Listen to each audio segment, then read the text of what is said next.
Okay, guys, so I think we can start. So this is the monthly dev recap for the technical units of Cartesi for the month of September. Very glad to have everybody here. This is the second call that we have, which is open to everybody to watch. So I hope you enjoy the news we have to share today. As usual, just to have a recap of how this works, we'll have all the unit leads who currently receive grants from the foundation to develop Cartesi Tech. They'll describe what they just did and what are the news that are most appealing for the general community. And then after that, actually we'll have a quick talk about the community grants program by Hellen. And then we'll open to answering some questions. So while we are going through each unit's recap, you can drop questions in the chat, and these questions will be checked and answered at the end of the call as time allows, of course. So no further ado, I'd like to start with the emulator team. If Fusco is ready. Are you, Fusco? Sure. Thank you, Milton. Thank you. I'm going to share my screen. All right. Hello, everyone. My name is Victor. I'm thrilled to welcome you to our 2023 October dev recap for the machine reference unit. Today, before we dive into the details, let's get a bird's-eye view of what's on our agenda for today. We're going to talk a little bit about the microarchitecture, what we've been doing implementing the microarchitecture heat a little bit about the hypervisor, the problem with the segmentation flow that we're still investigating. Then we're gonna go through the kernel tools and toolchain, talk a little bit the GenX2 FS2, the building of binaries. On the WebAssembly part will be a quick update. Last month we presented a prototype. There was not a lot of change there. There's a quick update. And also there are two new efforts that we are working on. One is the output unification, and the new feature, the stateless execution mode, also known as Lambda. So for the microarchitecture, I'd like to call Pernambuco. Can you please join us?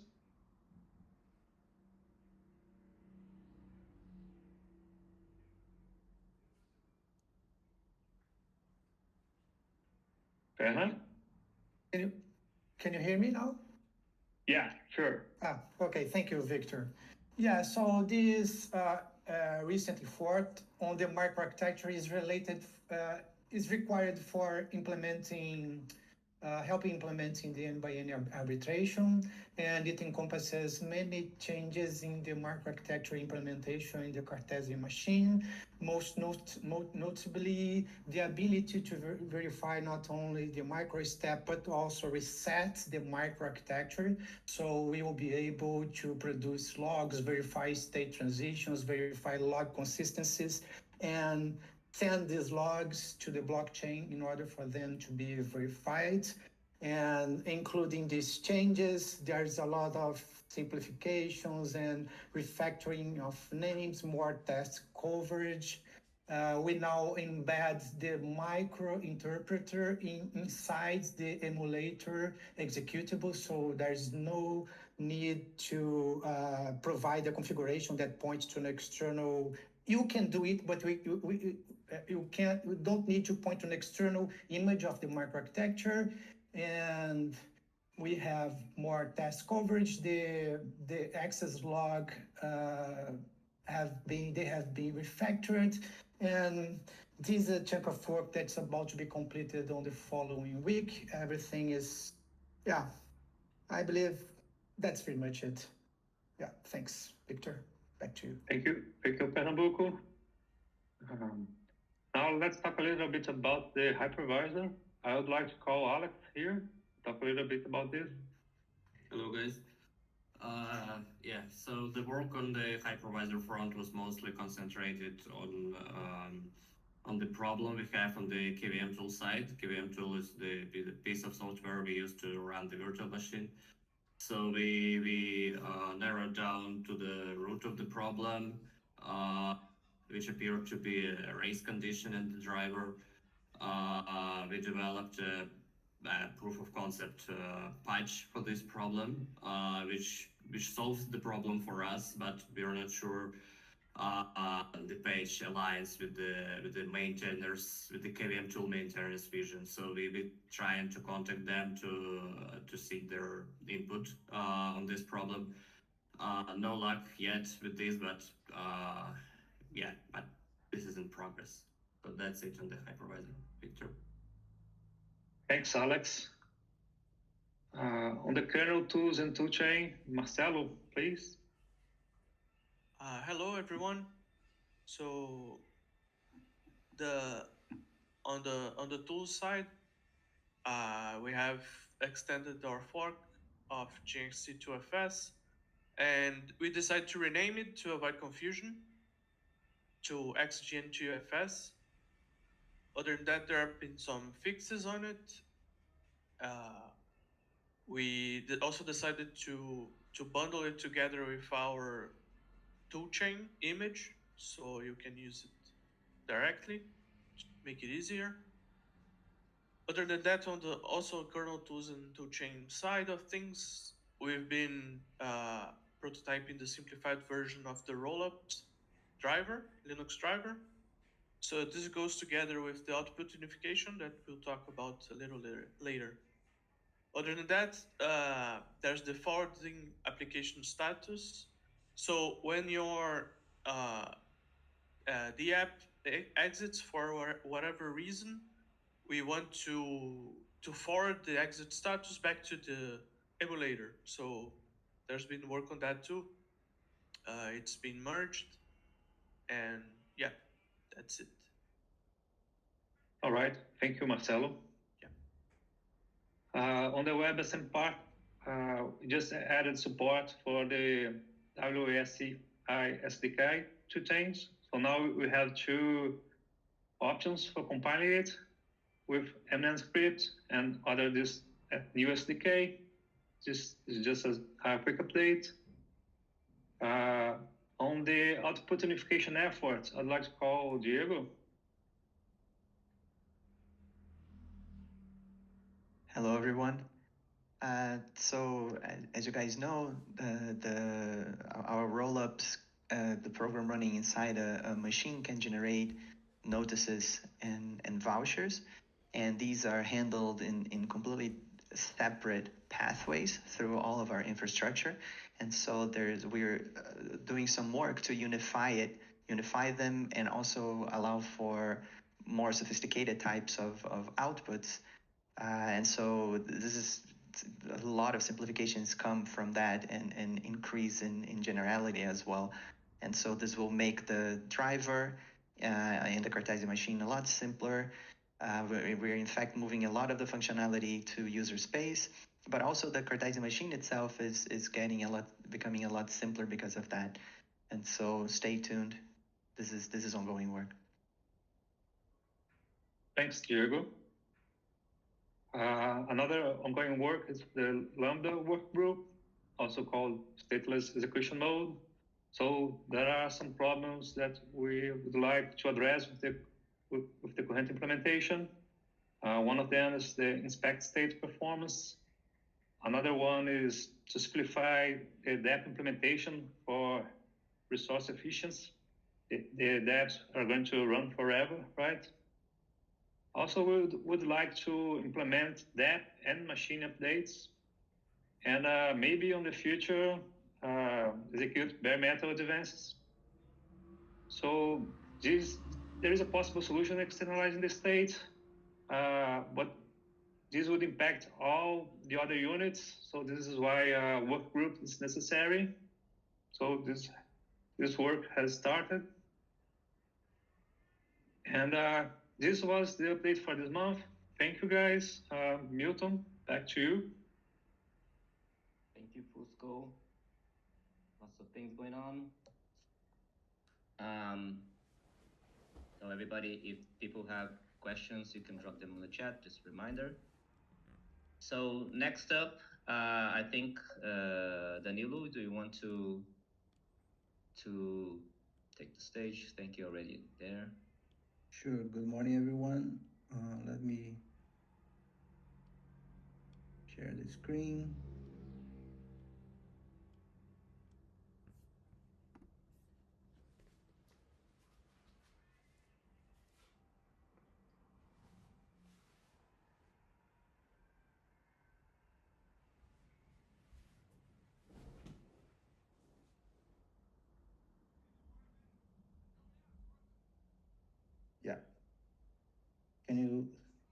Yeah. Can you see it well? Yes, I guess so, right?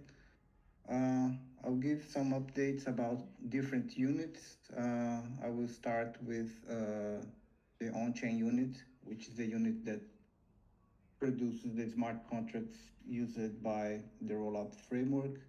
Pedro, are you there?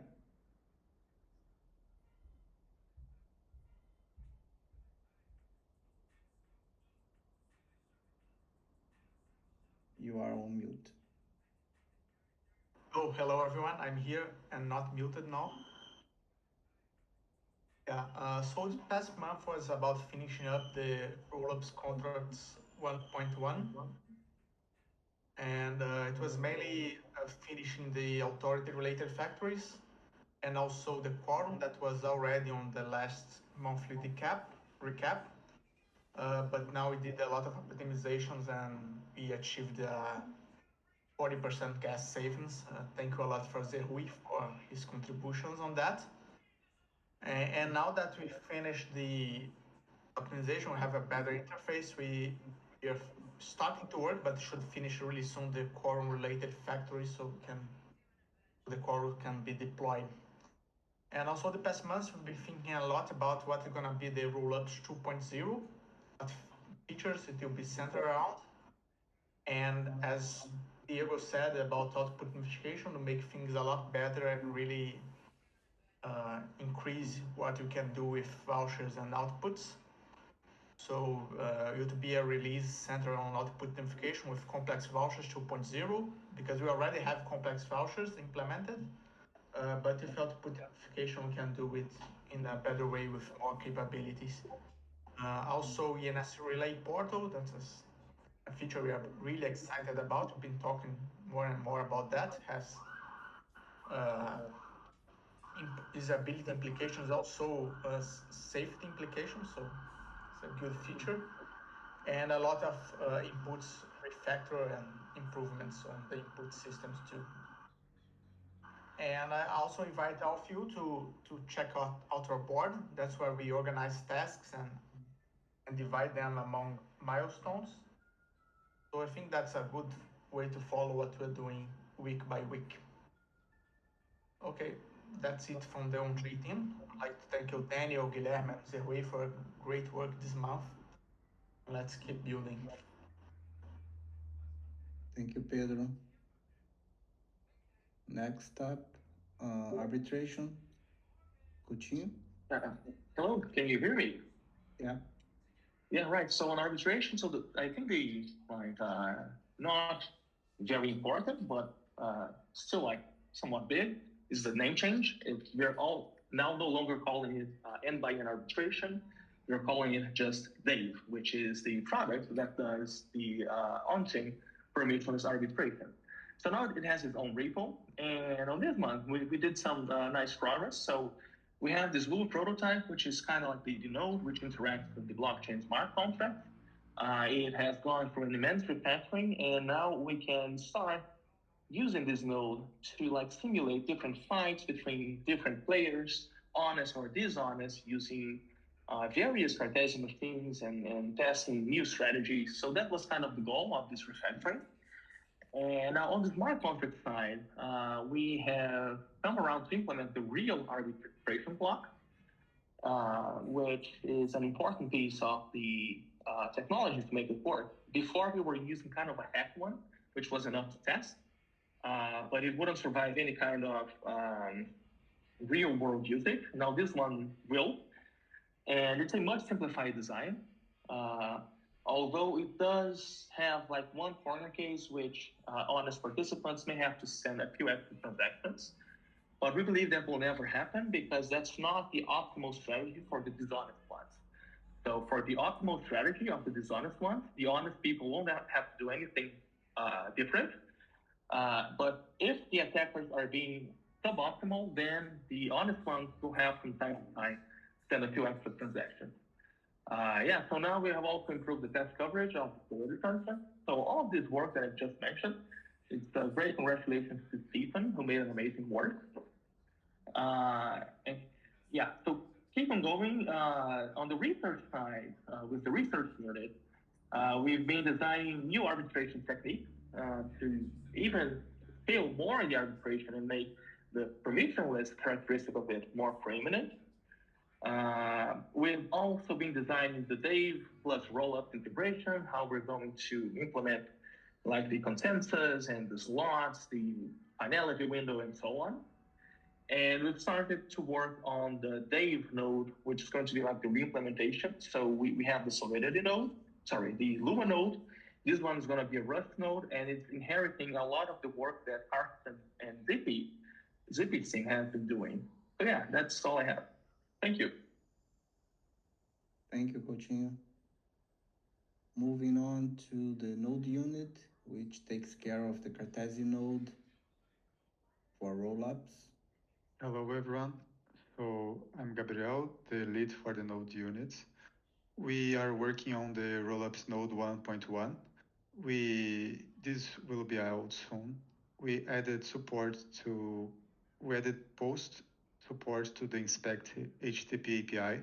So now it's possible to send binaries to the inspect requests.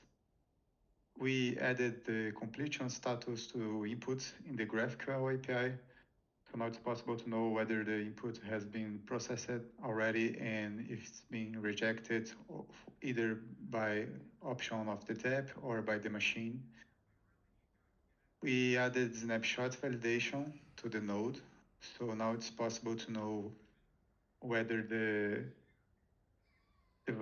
snapshot that you are loading when starting the rollups node is the correct one, if it matches the one that was deployed to the blockchain. We changed our Docker images to create a single image with all the binaries to simplify the node distribution. So instead of distributing a bunch of Docker images, now we distribute only one with everything.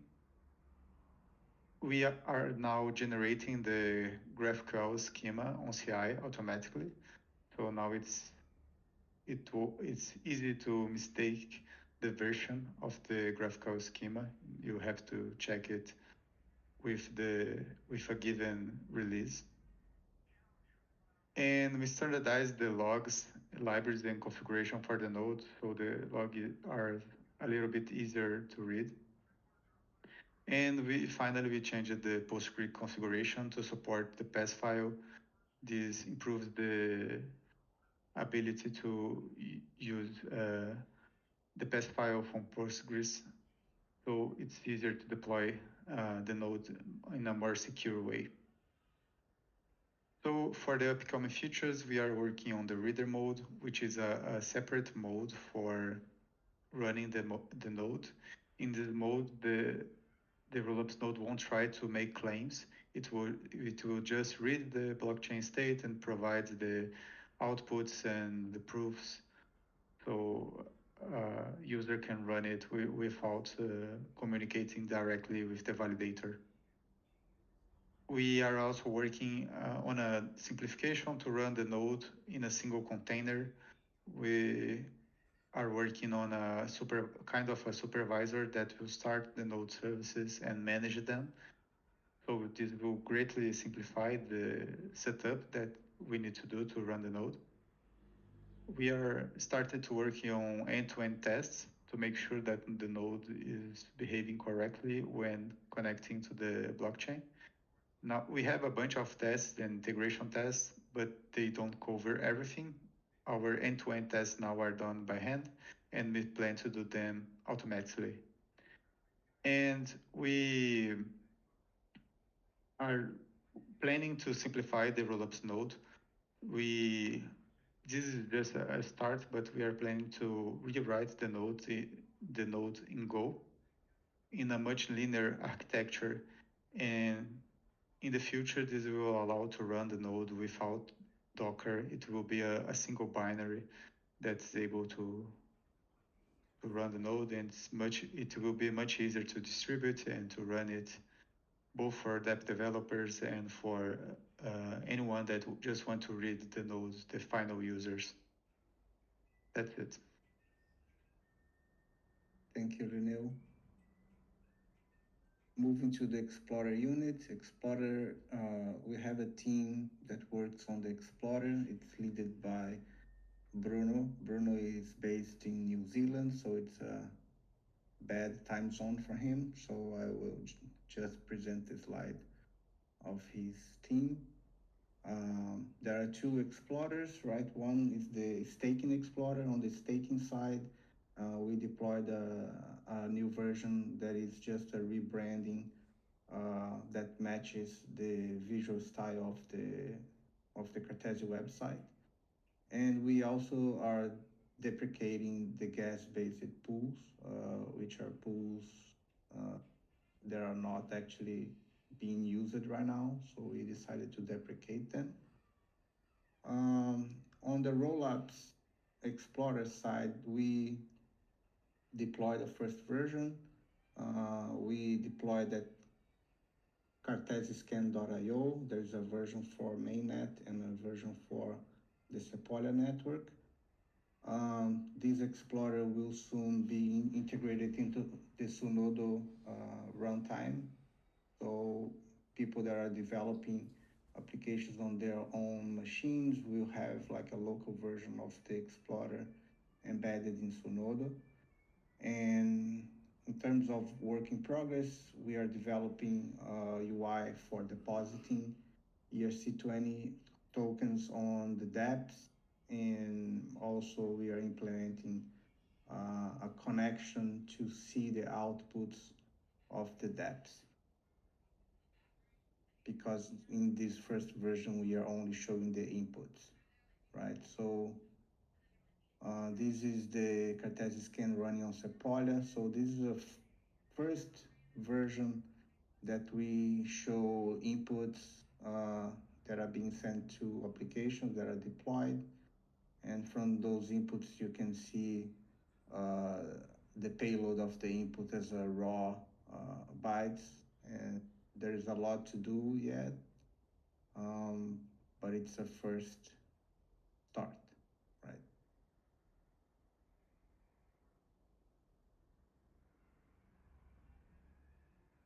So on the Sunodo unit, which mainly takes care of infrastructure as well,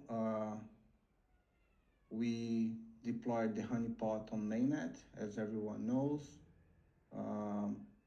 And we also set up different alerts for the environment, so we know what's going on.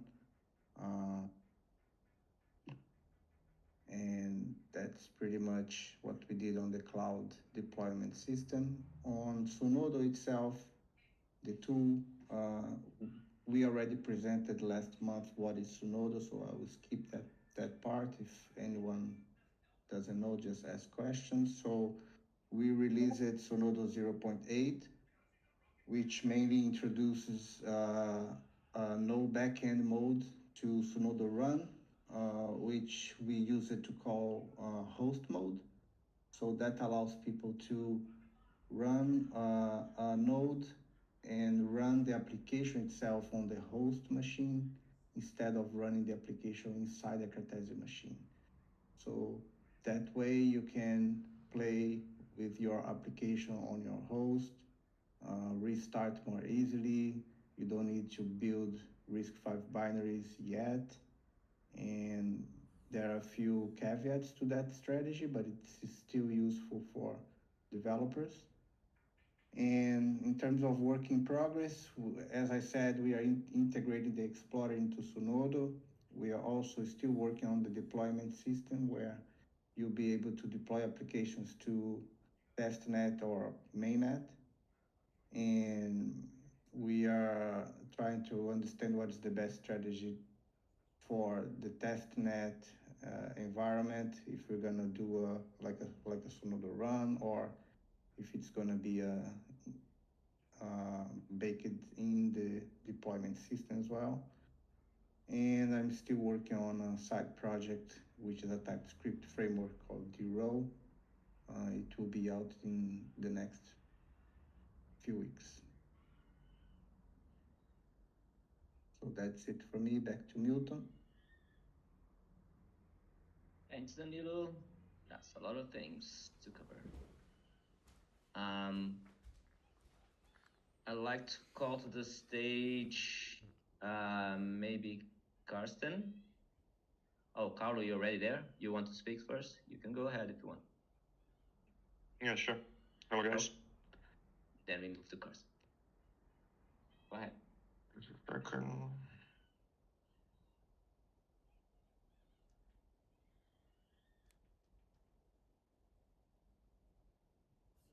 Can you guys see my screen? Yeah, we do. Okay, so just a quick update from us, highlighting the main things we worked on this past month.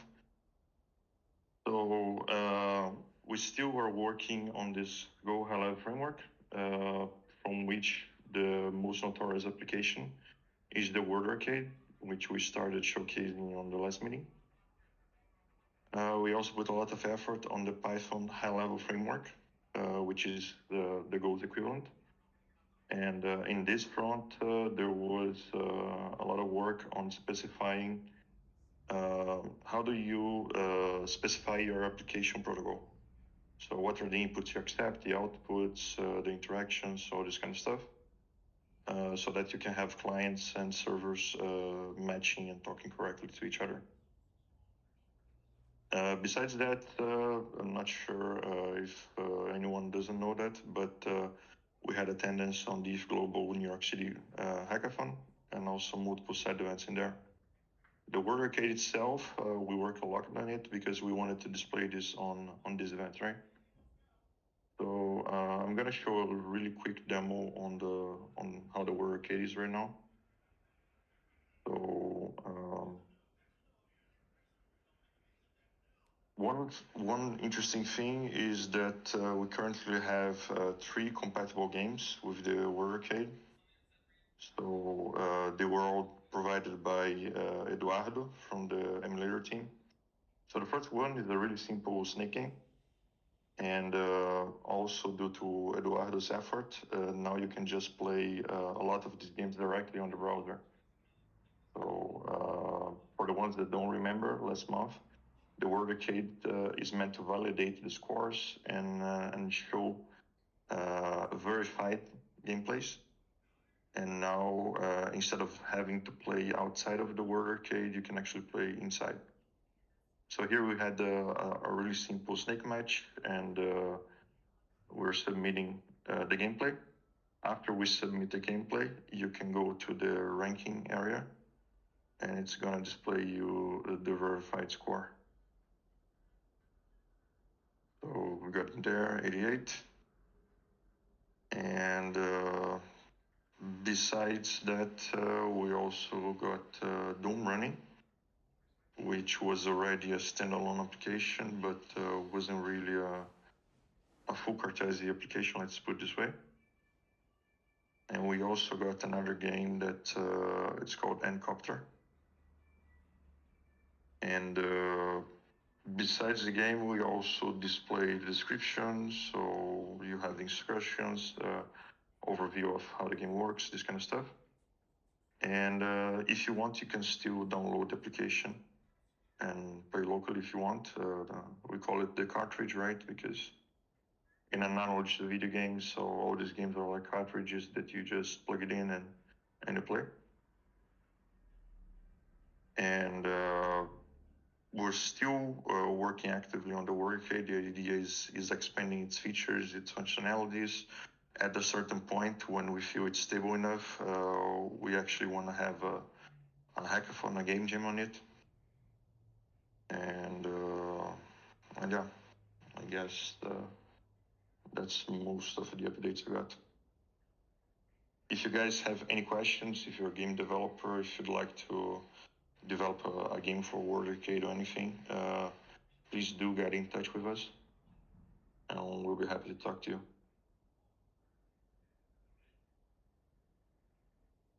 That's very, very cool. So yeah, I'm sure we'll go back to World Arcade on the Q&A session. Rest assured. sure. So next up, Carsten. Let me just share my screen.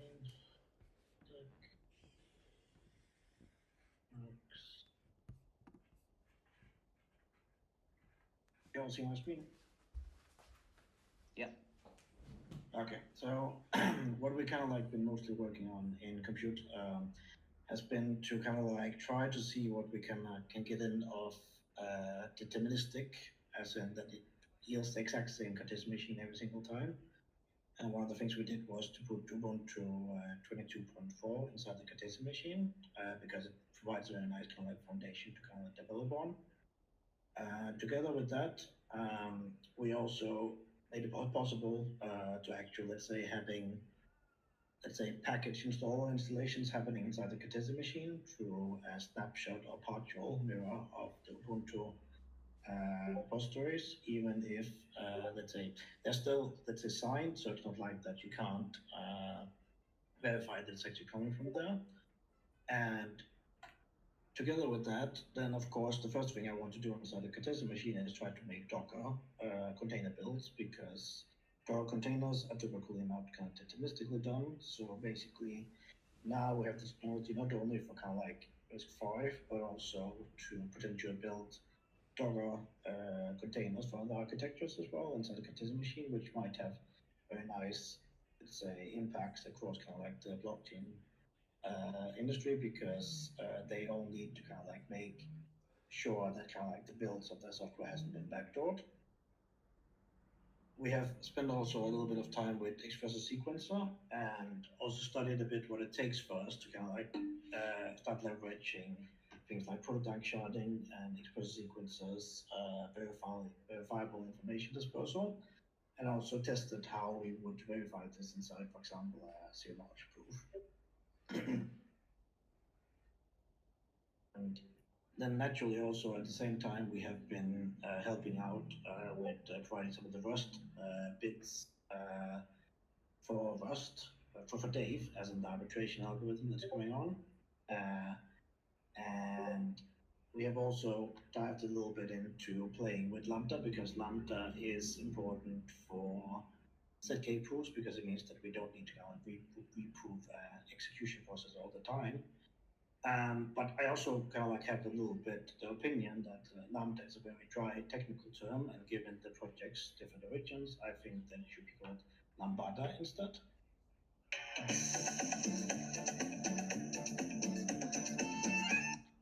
So basically, this is something where we're playing around with that. What if we have shorter, let's say, execution cycles that we actually need to ZK proof? Then it means that it takes us less time to actually, let's say, prove that it comes with ZK. So besides that, also a podcast came out. Goes to the next one or not, where I was part of. You might have seen on the events of the general channel that you can also listen to about if you want to hear my thoughts about Cartesi history, notes, etc., etc. And yeah, that's pretty much it.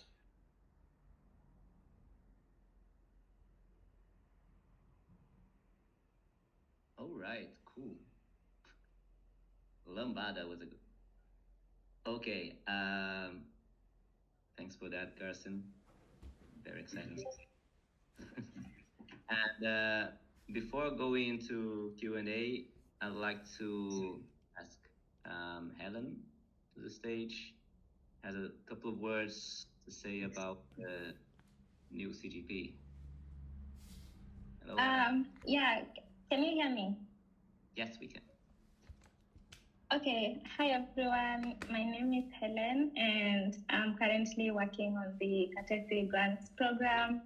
And we have just posted on the forum the new Grants Council and its composition, and sort of explained more on how the review process will look like after you've posted your proposal on the forum. And the goal is for the new Grants Council to help actively review proposals and get in touch with builders. So I just wanted to plug you guys, if you are looking to apply for a grant or just want to get in touch and see how you can contribute on the Cartesi Grants program, feel free to reach out to me on the forum or on the Discord, and you can go to the forum to also check out the post and learn more about how the process will look like after you post your proposal on the forum.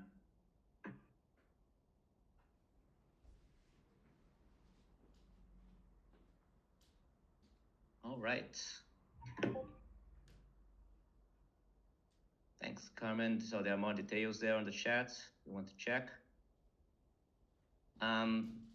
Okay, so I think we can move to some questions that were gathered along the way.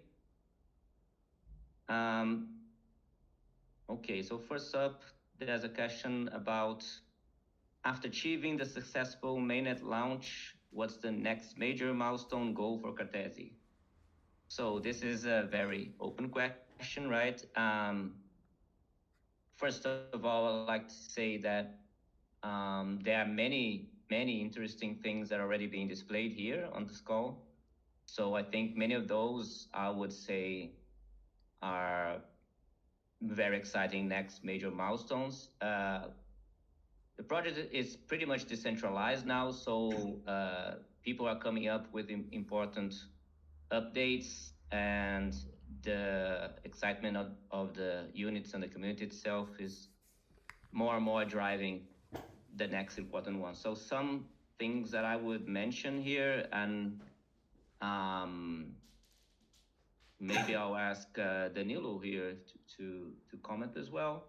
But I would say that Sunodo is one thing that's very exciting that's coming up. High-level frameworks coming up to simplify development. So these two will help a lot in the convenience side, so the development experience.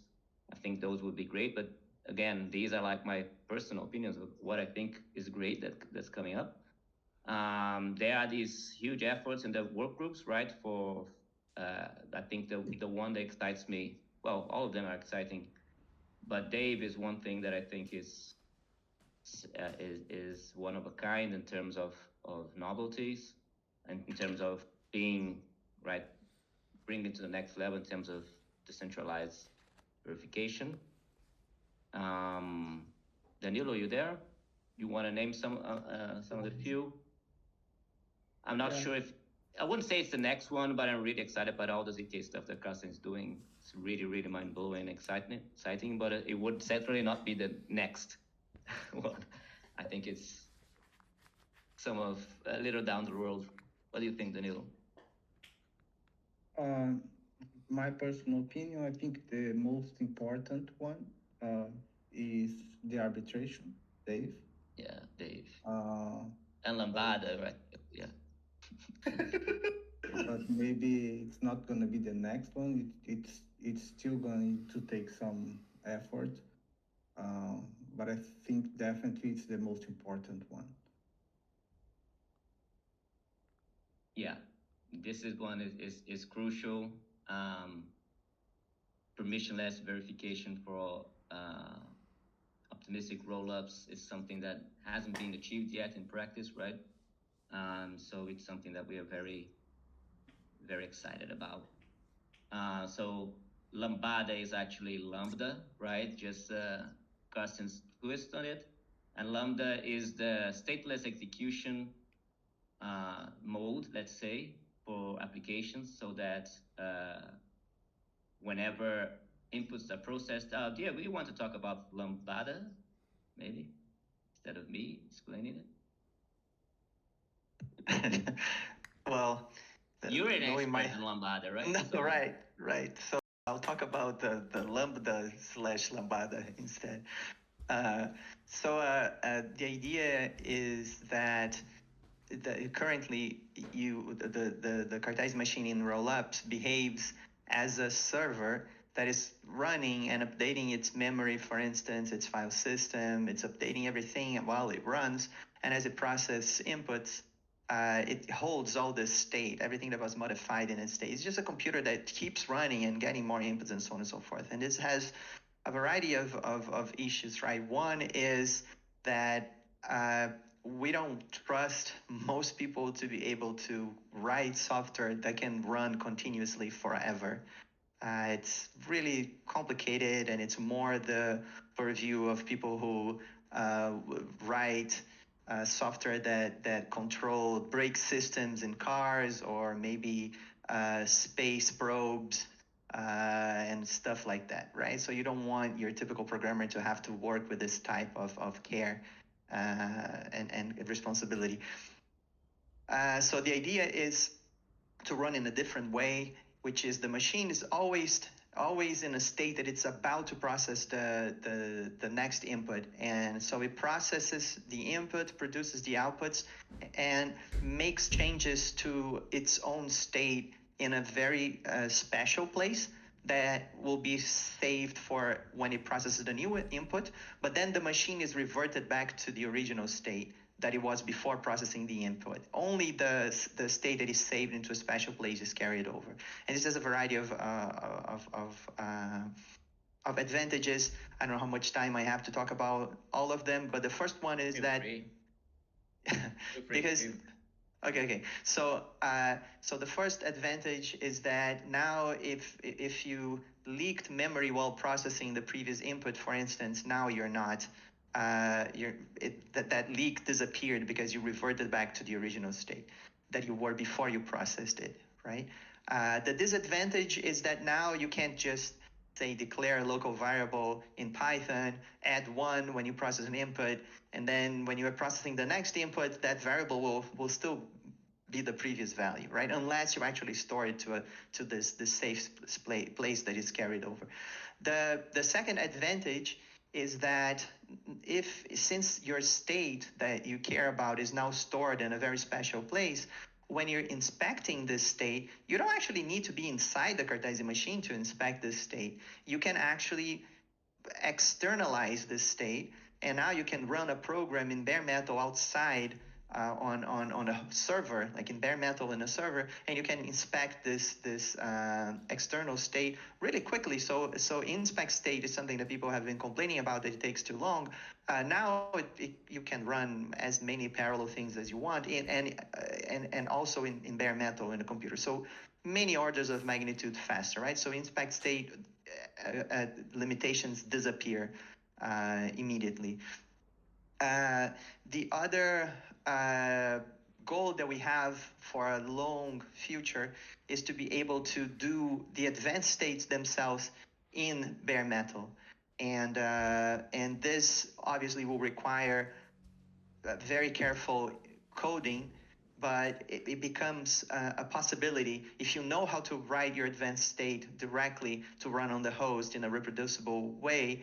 Then you can do that. Whereas earlier in the previous design, before Lambda, it would be almost impossible to do that, right? I don't know if I'm missing something, but this is like, we're really excited about this different way of doing it. Simplifies arbitration, simplifies a bunch of stuff. So it's pretty cool stuff. Anyway, let me get out of the stage. No, stay there.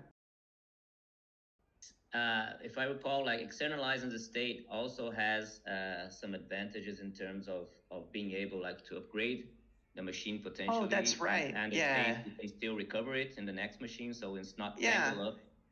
Let me explain. Let me elaborate a little bit on this one.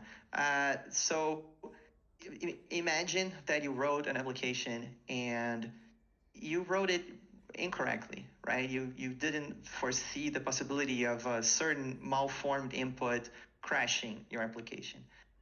Right now, if you hold your state all over the place in your machine memory, in disks, in files all over the place, what can we do, right? It's very difficult to disentangle the state that you care about from all the rest of the stuff that you don't care about. And if you keep your sock drawer properly organized, right? If you put the state that you care about in this special place that is carried over, and you will be doing that if you're using Lambda, then you can save that and create a new machine, and then just transport that state into the new machine. So you can there's a pathway to upgrades of software that you can use. And obviously, people still have to trust that the new software just fixes the bug, doesn't introduce some evil behavior. But now at least the data has been translated from the correct places into the new correct places, right? So think about it for a second. If you don't have that, then pretty much the only way that you can bring your DApp your new DApp back to being up to date is to basically process since Genesis all inputs using the new software and hope that it will produce exactly the same outputs that it produced before and not fail on that mischievous input that caused it to crash earlier, right? Anything else? Oh, that's great. I think that's good. Of course, there's always something else, but we can, I guess we can let you breathe a little bit. Okay, another question that we had here is about DApp names being included in Explorer for the future. In the future, you want to take that one, Danilo?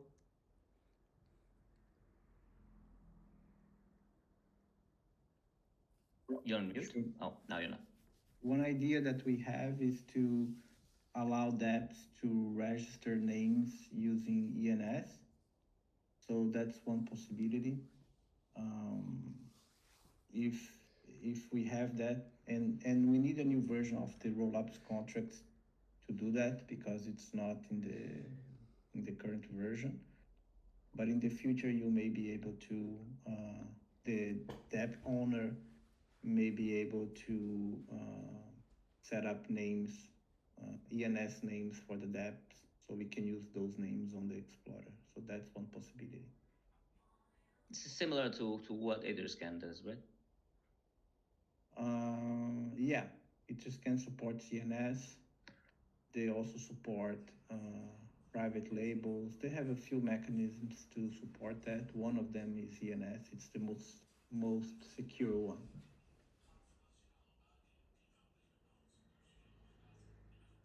Okay, so let's move on to the next question. This is for Carlo. Can we have Bubble in World Arcade? Can you please have Bubble in World Arcade? Yeah, I addressed that on the chat. It depends on the availability of the code, basically, right? So Doom, the code was released in there, so Eduardo was able to port it.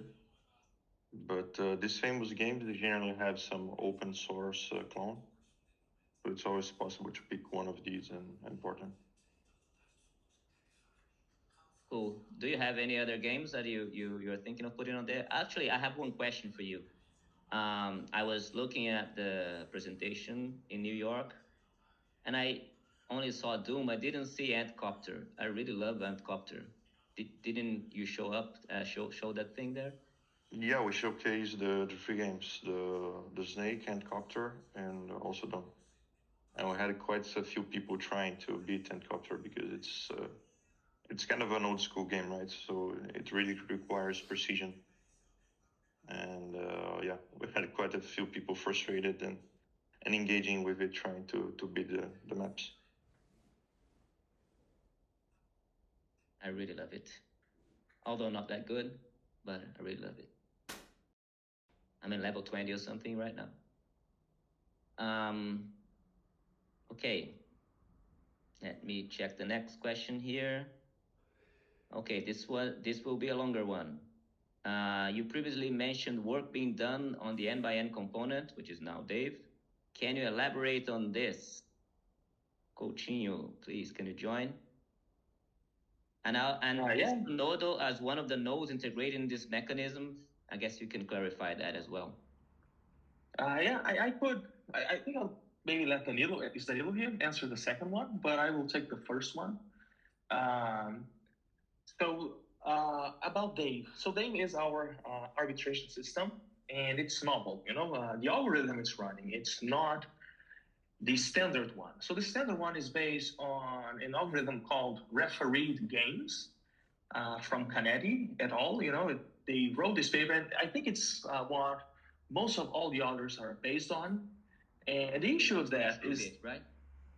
Yeah, exactly. It's the one that TrueBit uses. I think it's the one that Optimism is currently going for. I think it's the one that Arbitrum has. So it is a standard one, but it has one core issue, one core flaw, which is it doesn't scale on the number of players. So if you keep adding players, the consensus will be delayed for a very long time. So this is what we mean by scalability. And the consequence of that, which we really care about, is that these systems must be permissioned, because otherwise they would be susceptible to Sybil attacks, right? So the lack of scalability makes the systems not Sybil resistant, which means that the list of validators must be permissioned. You must add them to some sort of list beforehand. And if you look at the history of consensus and how that relates to blockchains, the traditional consensus and the Nakamoto consensus, the true novelty and revolutionary idea that Nakamoto came up with was to make the traditional consensuses permissionless. So they used to be permissioned. When you use one, for example, Ethereum and all of that, it's made permissionless. And this is at the core of the whole industry. We need this property of our systems, of our consensus system, to be permissionless. So this is what Dave is. We took the original algorithm, we made some modifications and launched a new algorithm, which scales on the number of players, and as such allows for a permissionless list of validators. So we're kind of mirroring the same innovation that happened with all the blockchain industry. And we're mirroring that now, but with optimistic rollups by making the underlying protocol permissionless as well. So I think that's the core idea of Dave. Yeah. Milton, do you think I missed anything? Is there anything else you wanted to clarify? I think this is, my impression is that this is something that other people in the Web3 industry are paying attention to right now, right? But there's a particularity in Dave, right? In that it's David against Goliath, right? Something like that. Yeah, exactly. So I mean, the name inspiration came a little bit from the David and Goliath archetype, which is this like tiny, honest Dave, who can take off the entire world and win. In this case, would be like Goliath, So we have this parallel that we made when we were naming our technology, and that's the goal of it, So you can be on your single laptop with a little bit of money, and you can defeat the entire world against you and enforce the correct result of a rollup. So in the end, that is the goal. You want any single person anywhere in the world. They don't have to be known. They don't have to be permissioned previously. They can just launch the node on their laptop and be able to win against an army of dishonest people. So that's the novelty of what we accomplish. And and it doesn't have to be a millionaire, right? So you have you don't have to have supercomputers, and you don't have to have very hefty bank accounts to cope with it, right? Exactly. So you can do it on a laptop. You can do it with just a few stakes, and the stake we're still figuring out the exact value, but it should be small, like something reasonable that anyone who's trying to defend a rollup can afford.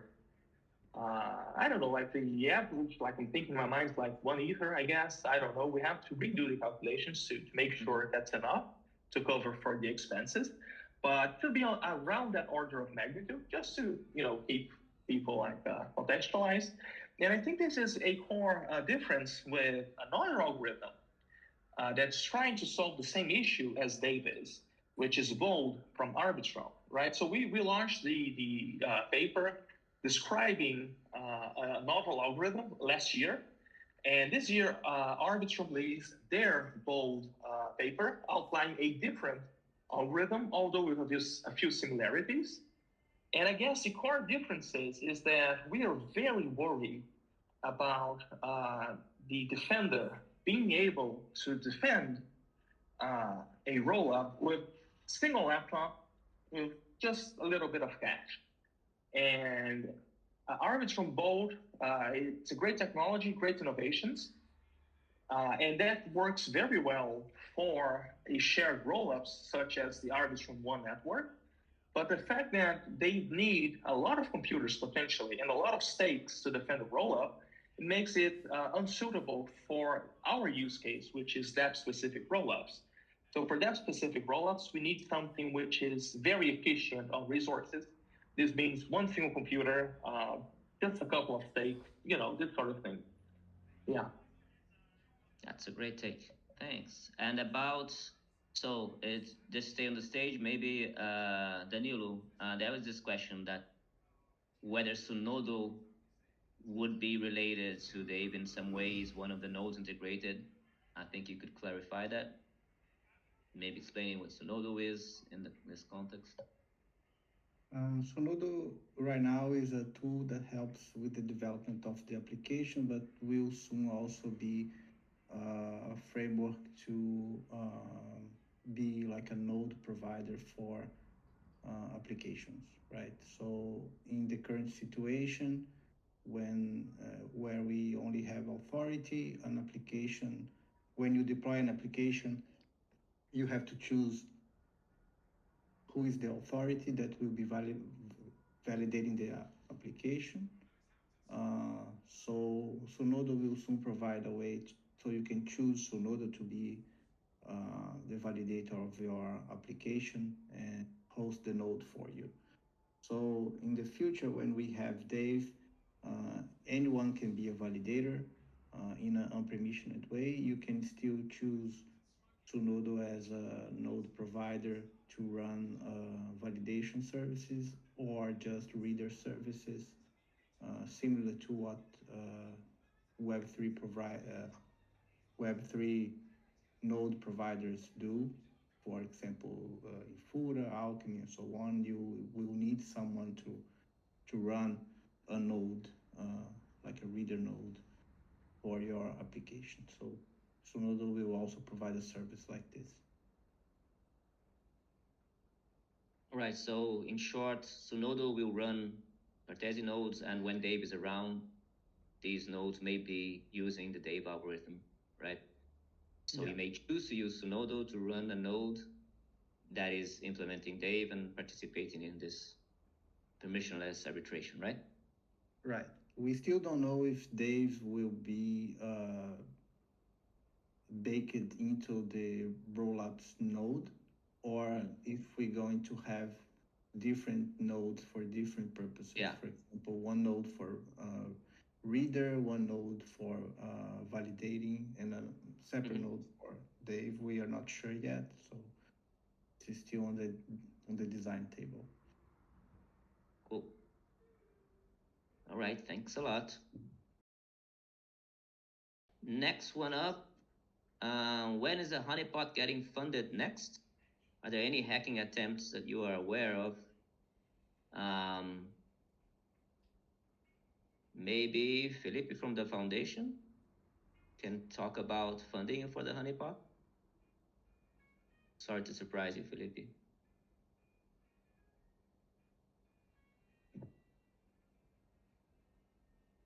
Hello. Hello. Can you hear me? Yeah. Yeah, I guess I am a bit surprised. But we released all the information, I think, of the announcement.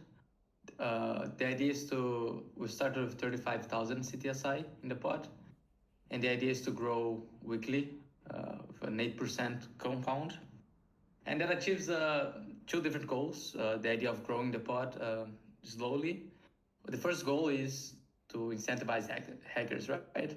If hackers are not incentivized by 35,000 CTSI, maybe they'll be with 50,000 CTSI and so on. And the second goal of that is to create a financial benchmark of how much money we think it's safe to store on Cartesi applications on mainnet. The idea being that honeypot is such a simple example that if someone hacks it, then the hack was probably in the Cartesi Rollups framework, right? If no one hacked it, then we assume that there's no bug in the rollups, or at least that amount of money doesn't incentivize people hard enough for them to find a bug. So yeah, has been some cool discussions on the chat right now. If you guys are following, Crypto Gambler X just gave some ideas on how to change the funding on the honeypot. But for now, we're committed to this 8% compound increase. All right, cool. But I think this is what you've been talking about, right? It's a new question here that I saw about having some other ideas, yeah, multipliers, etc. So I guess you answered that one. So I think that's what we have for questions. If anybody has a new one, or any of the speakers wants to add any comments.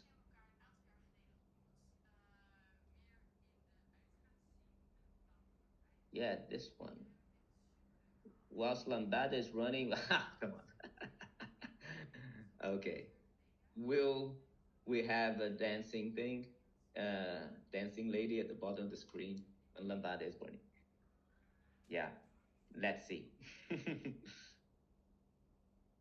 All right, guys. Thanks everybody for being here. It's been a pleasure. And I hope you see you around on Discord and next month here again, the next DApp recap. Thank you all.